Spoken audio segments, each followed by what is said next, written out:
Muy bien, vamos a continuar con el estudio de Gálatas. Ya estamos en el capítulo 2, versículo 1. Continuamos allí. Vamos a recordar lo que el texto nos dice.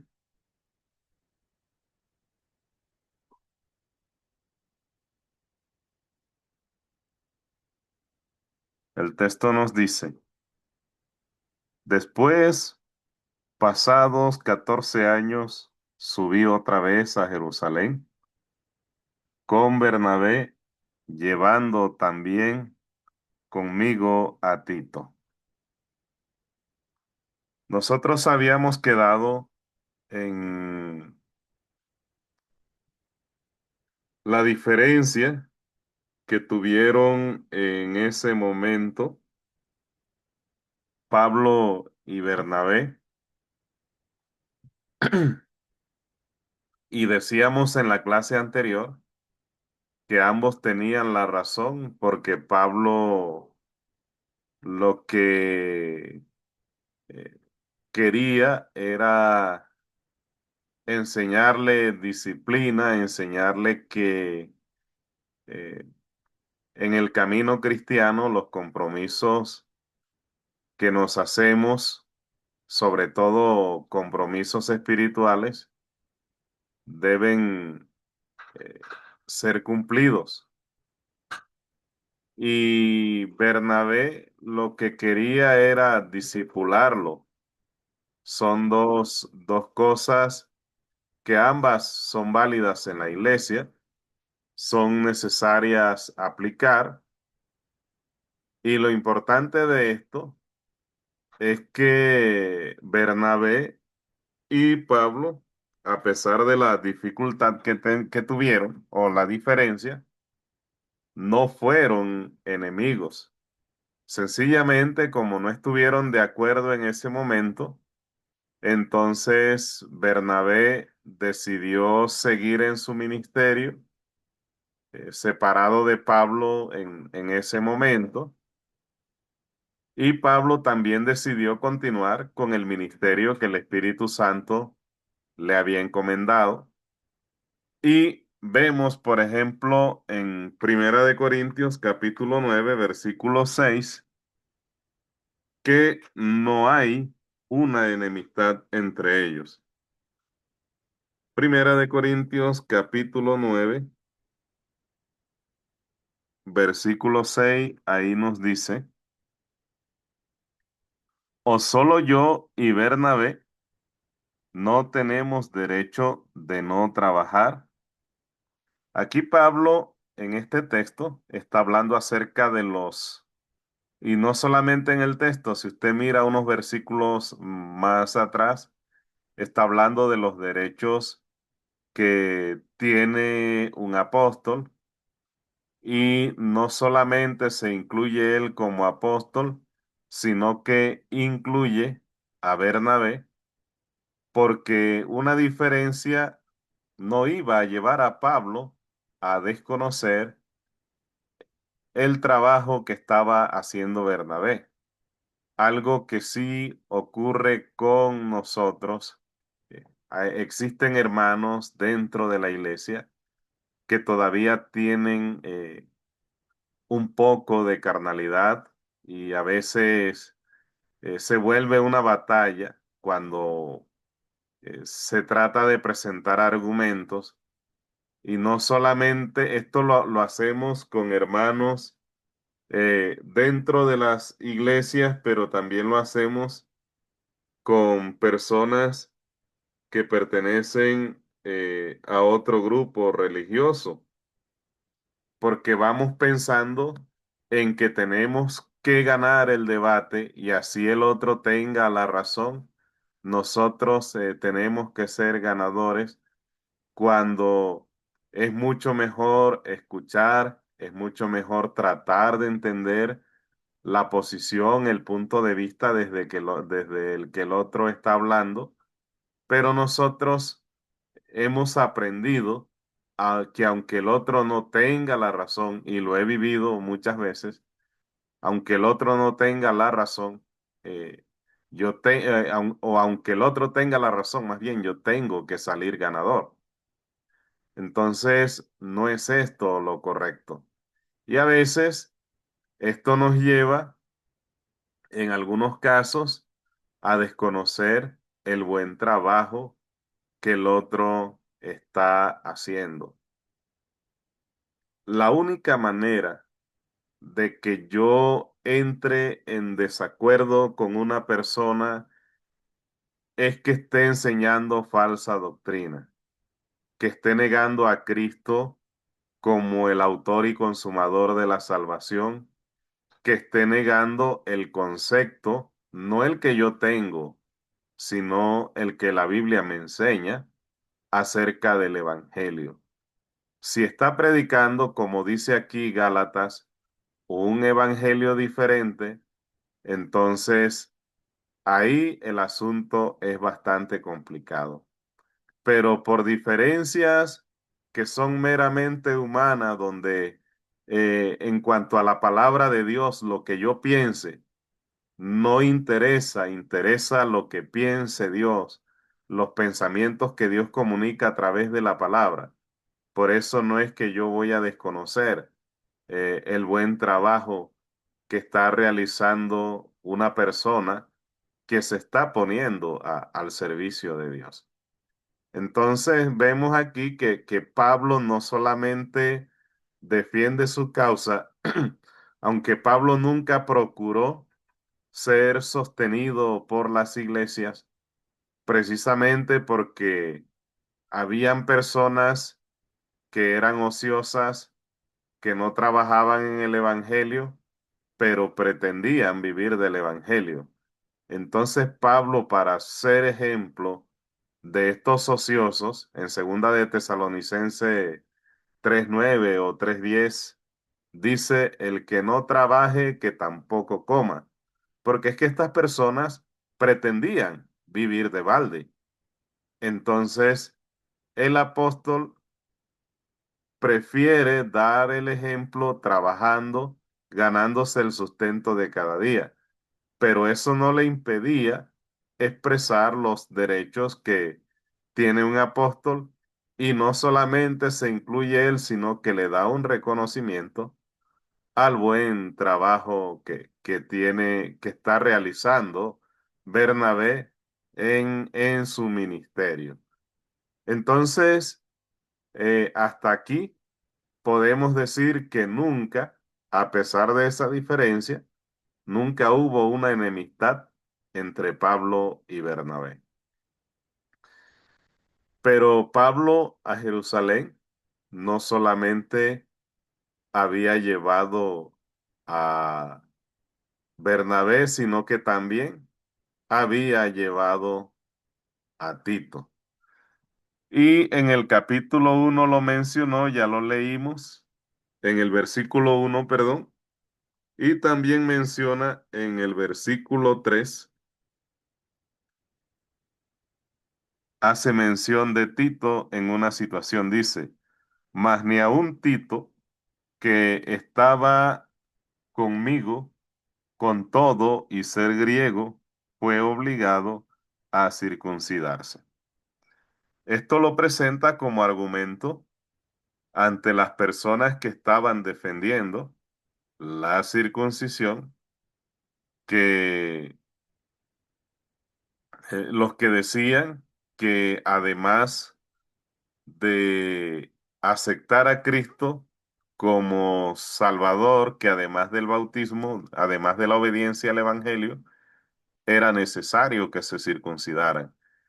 Y Pablo les presenta como argumento que él expuso, y ahorita vamos a hablar de ese tema también, él expuso en privado el evangelio que predicaba a las personas que eran de buena reputación en Jerusalén, aquellos que eran apóstoles, juntamente con él, aquellos que eran reconocidos en la iglesia como líderes, tenían cierta reputación, cierto reconocimiento, dice, ellos, ni siquiera ellos, cuando escucharon el evangelio que yo predicaba, eh, obligaron a Tito a que se circuncidaran.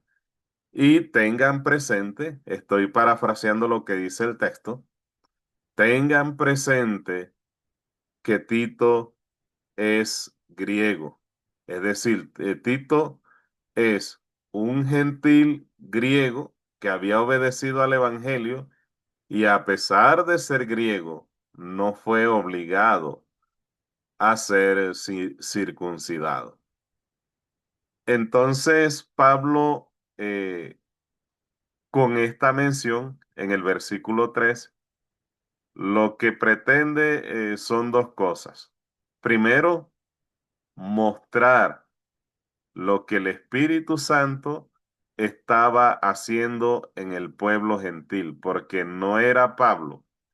Pablo solamente era un vehículo o un instrumento a través del cual el Evangelio estaba llegando a los gentiles, pero la obra viene directamente de Dios y viene del Espíritu Santo. Entonces, lo primero que Pablo quiere mostrar allí con la presencia de Tito en Jerusalén es la obra del Espíritu que el Espíritu Santo venía haciendo en el pueblo gentil.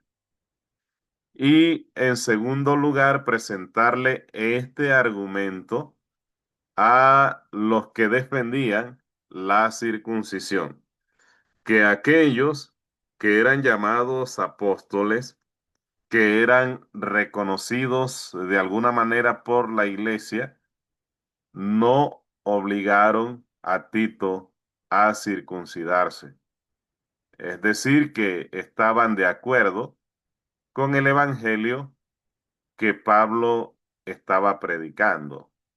Pero quién era Tito? Es una pregunta que podemos plantearnos aquí. ¿Quién era Tito?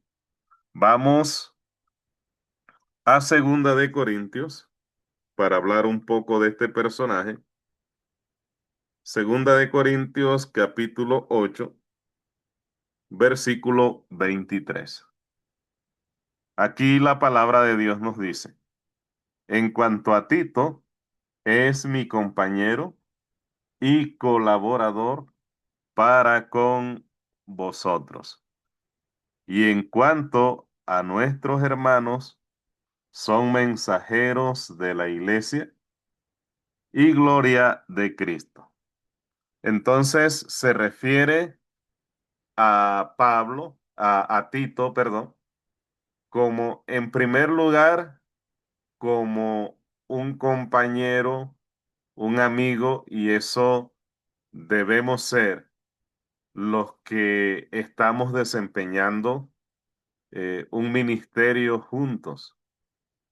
Antes de enseñar a la iglesia que debemos tener comunión o que la iglesia debe tener comunión, los hermanos, debemos tener comunión nosotros como líderes.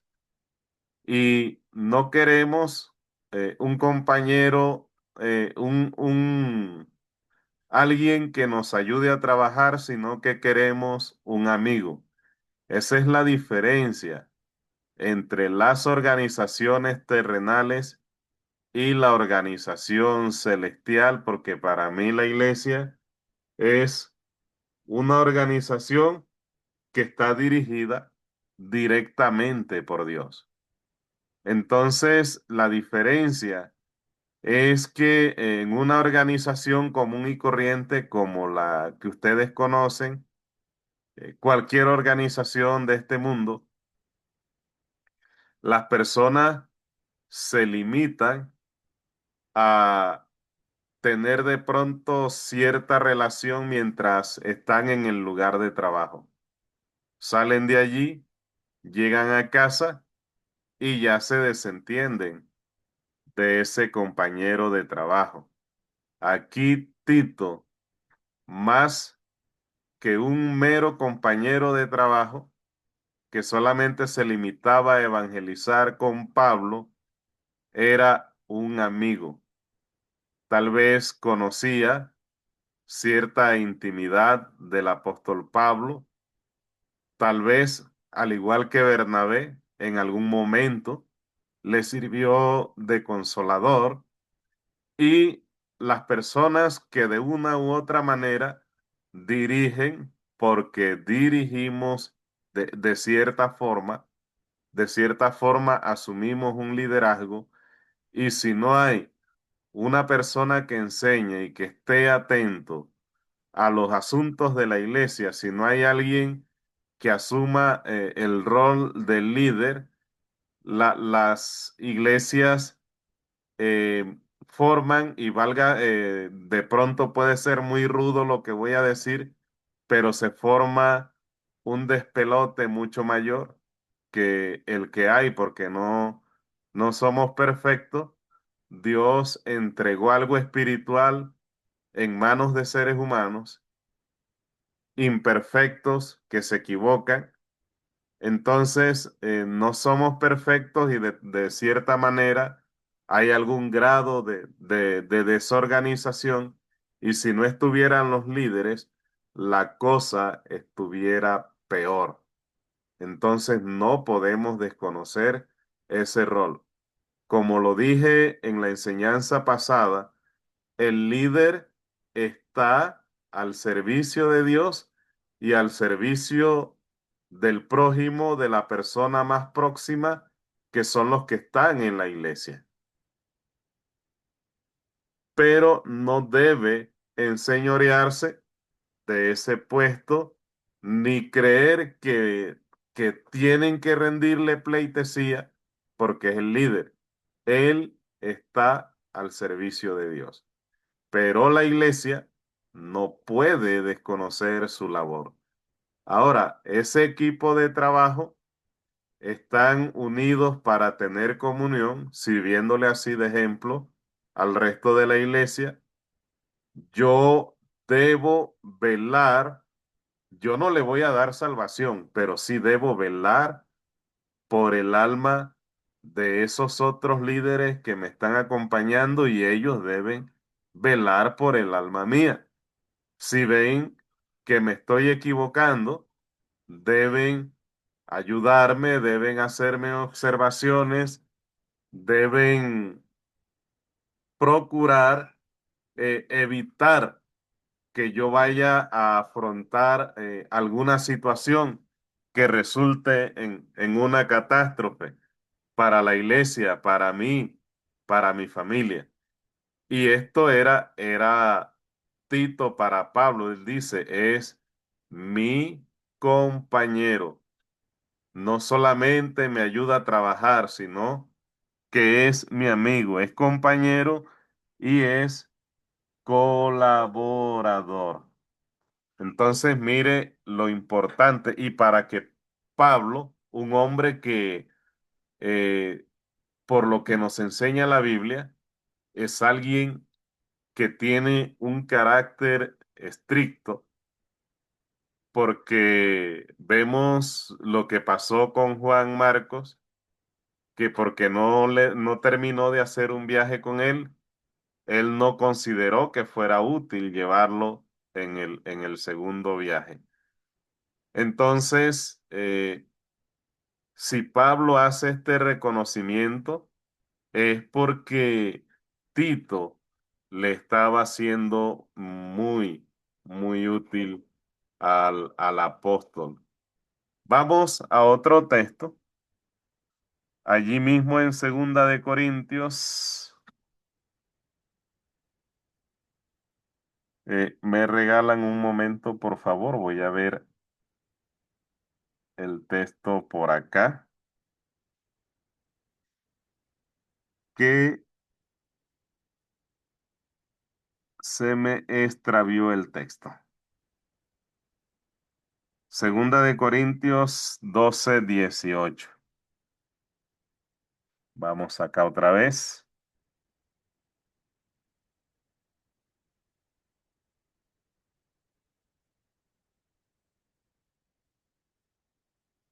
12:18.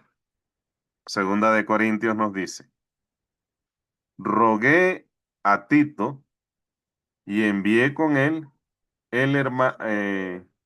al hermano. ¿Os engañó acaso Tito? ¿No hemos procedido con el mismo espíritu y en las mismas pisadas? Entonces, esto es algo importante. Esto es algo importante lo que está mencionando aquí el apóstol Pablo, porque dice que Tito y él tienen el mismo espíritu. Ese es otro asunto, que no somos, muchas personas no son capaces de reconocer que el Espíritu Santo está también en el otro, en la otra persona como está en ellos. Y de hecho, esto no es nuevo. A través de la historia, ha venido sucediendo. Recuerden que cuando Cristo echaba fuera demonios, ¿qué dijeron los fariseos? Por Belcebú echa este fuera demonios. O sea, le estaban diciendo al Hijo de Dios que lo que estaba haciendo no era algo que procediera por el Espíritu Santo, sino que al Espíritu Santo lo llamaron demonio. Y les dice eh, Jesús en ese momento, toda blasfemia les será perdonada, pero la blasfemia contra el Espíritu Santo, la blasfemia contra el Espíritu Santo no les va a ser perdonada. ¿Por qué Jesús les dice esto? Porque ellos tenían amplio conocimiento de la ley, los salmos, eh, los libros de los profetas y muchos otros escritos del Antiguo Testamento de los cuales ellos eran conocedores, les había revelado la llegada del Mesías y las cosas que iba a hacer. Pero lo esperaron tanto, se prepararon tanto para esperarlo, que cuando llegó ni siquiera lo notaron y lo confundieron con Satanás. Entonces, estas personas que tenían tanto conocimiento, de ellos se demandaba mayor responsabilidad que cualquier otra persona. En cambio, yo veo en Hechos, tal vez capítulo 8 quizás, donde hay un mago en Samaria llamado Simón que pensó que el Espíritu Santo se compraba con dinero. Y Pedro le dice, perezca tú y tu dinero. Y le dice Pedro, órale a Dios por si acaso Dios quiera perdonarte. Y dice Simón, mejor oren ustedes porque él consideraba, yo veo incluso tal vez hasta cierto arrepentimiento. La Biblia no dice qué pasó con Simón más adelante, pero en ese momento yo veo cierto arrepentimiento, porque él dice, oren ustedes, porque tal vez ustedes están son instrumentos de Dios y tal vez Dios lo escuche a ustedes y a mí no. Y veo una luz de esperanza allí. ¿Por qué veo una luz? Porque Simón no tenía el conocimiento que tenían los escribas y fariseos.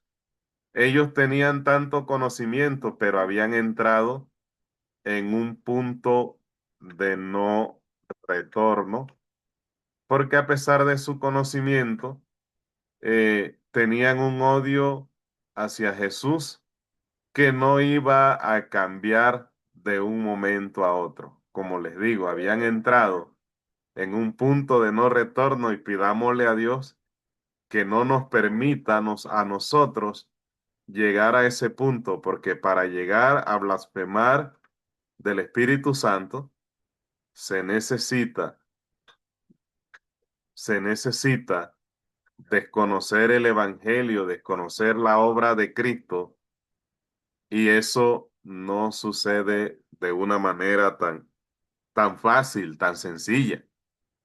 Entonces, bajo este orden de idea, no es nuevo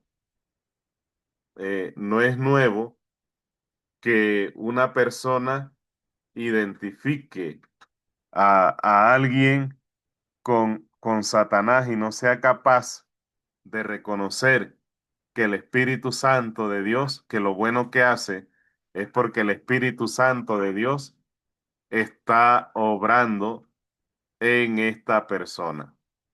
Y el apóstol Pablo dice, Tito, el mismo Espíritu que mora en mí, está habitando en Tito.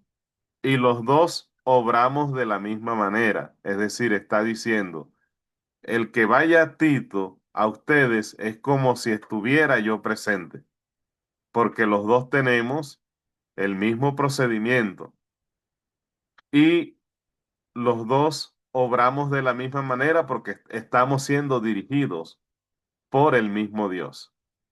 Ese reconocimiento que Pablo hace en Tito debiera existir hoy en nosotros. Pero a veces hay rivalidades entre el que va a un instituto y el que no va, entre el que recibe un salario y el que no lo recibe, y a veces son enemigos y si podemos identificarlo con Satanás, si podemos decir que tiene un demonio dentro, no vacilamos en decirlo, pero no le hacemos el reconocimiento a la persona. Creo, mis hermanos, que esta enseñanza puede servir para poder darle el reconocimiento a la persona, no como algo que nace de ella misma, no es por lo que es capaz de hacer, sino por lo que Dios está haciendo con esa persona, la manera como esa persona está sirviendo dentro de la iglesia. Entonces, con esto en nuestra mente, nos estamos dando cuenta de quién es Tito para la iglesia, especialmente para el servicio a los gentiles. Más adelante, nosotros vemos a Tito en Creta. Usted puede leerse la epístola que el apóstol Pablo escribe a Tito, y ahí está Tito edificando a la congregación, está Tito evitando que hayan divisiones, porque allá no solamente estaban los de los de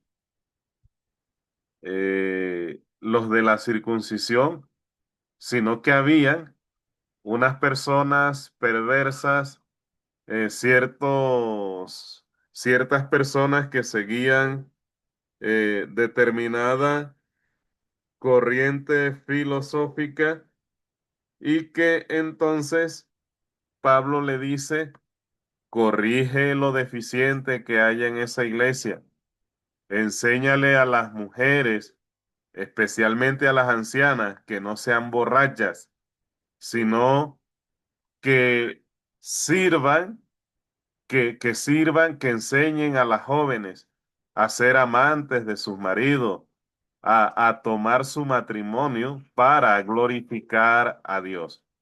Entonces, bajo ese orden de ideas, vemos el encargo importante porque el apóstol consideraba a Tito apto para cumplir con con esta misión que le estaba encargando.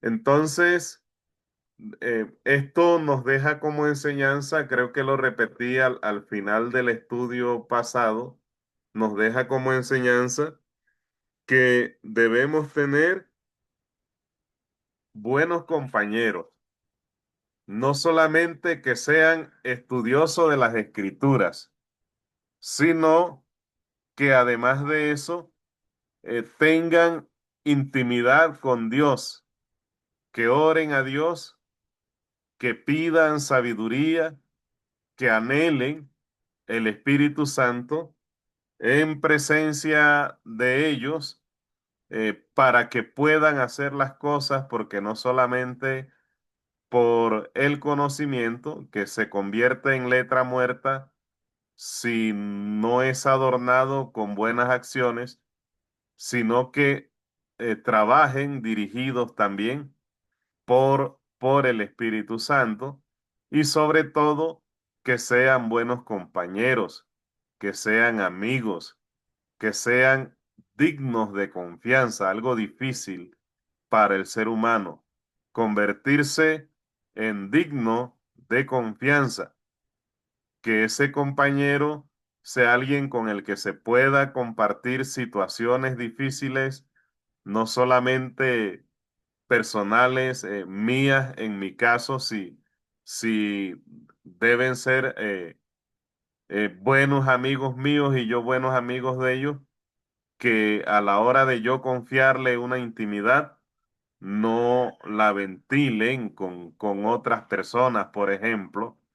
Entonces, en ese sentido, debemos tratar de rodearnos bien para poder cumplir con el ministerio.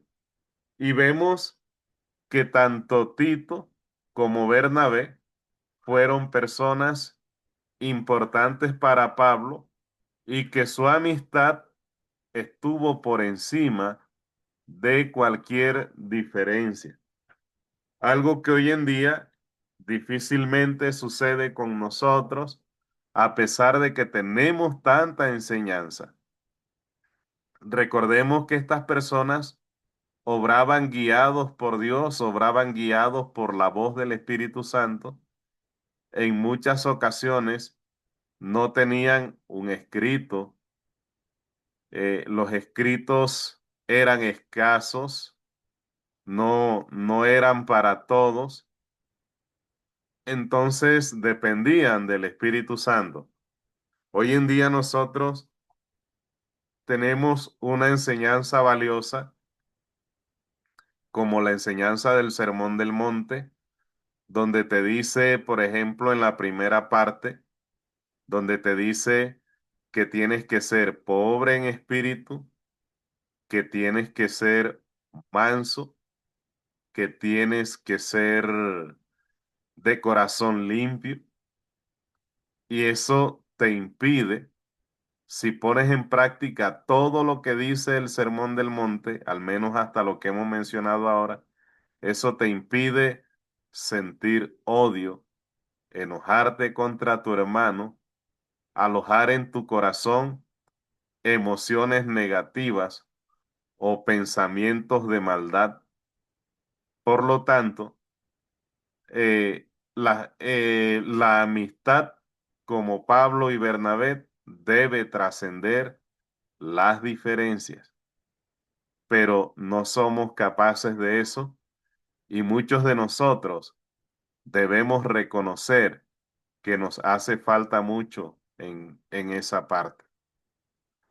Porque si hay alguna diferencia, guardamos rencor, nos enojamos, ya no queremos hablar con la persona, no queremos ni siquiera que nos las mencione. Y para el ministerio, no solamente debemos contar con personas que tengan conocimiento, no solo debemos contar con personas que sean de fácil manejo de palabra, que hablen bonito, que sean buenos oradores, sino que estén dispuestos a dejarse guiar por el Espíritu Santo y que sean amigos, que sean dignos de confianza. Bueno, mis hermanos, es todo lo que he traído para esta noche.